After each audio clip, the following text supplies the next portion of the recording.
La matinale de Radio Classique avec David Abiker. Et Christian Macarion à 7h40 pour l'Écho du Monde. Bonjour Christian. Bonjour David. La Russie a violé hier à plusieurs reprises, non pas le ciel aérien, ce que j'ai dit tout à l'heure, ce qui est une ânerie, c'est l'espace aérien polonais, en visant l'ouest de l'Ukraine. Il faut expliquer à nos auditeurs pourquoi c'est une crise majeure. C'est une crise majeure parce qu'elle fait éclater au grand jour la grande vulnérabilité de l'Europe, ce qui était sûrement le but recherché par la Russie.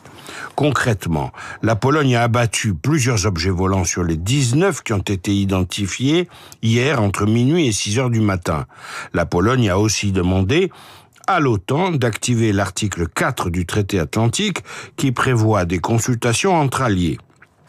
Cet article stipule que les parties se consulteront chaque fois que, de l'avis de l'une d'elles, l'intégrité territoriale, l'indépendance politique ou la sécurité de l'une des parties sera menacée. Là, c'est assez clair. Alors, quels sont les calculs des Russes dans cette agression caractérisée ? Alors, à défaut d'informations complémentaires, on peut en voir plusieurs dans une seule et même opération.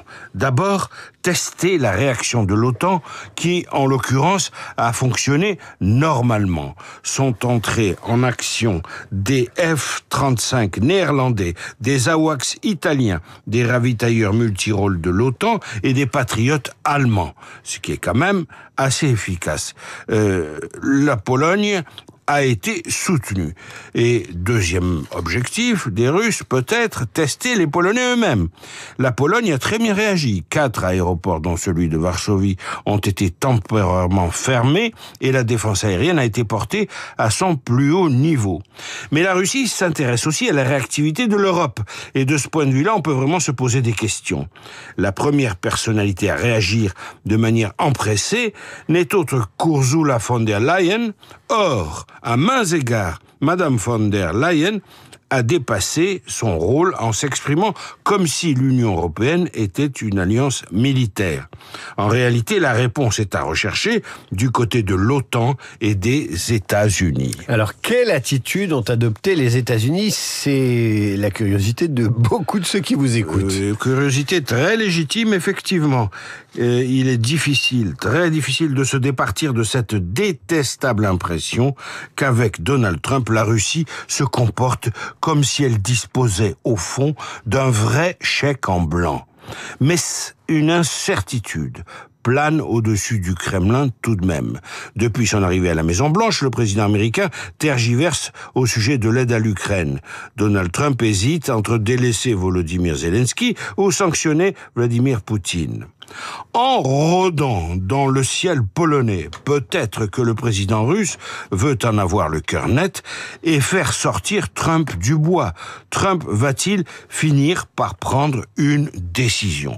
Pour l'heure, Donald Trump s'est contenté de noter, je cite, la violation de l'espace aérien polonais par la Russie dans un message énigmatique au ton presque désinvolte publié sur son réseau Truth Social.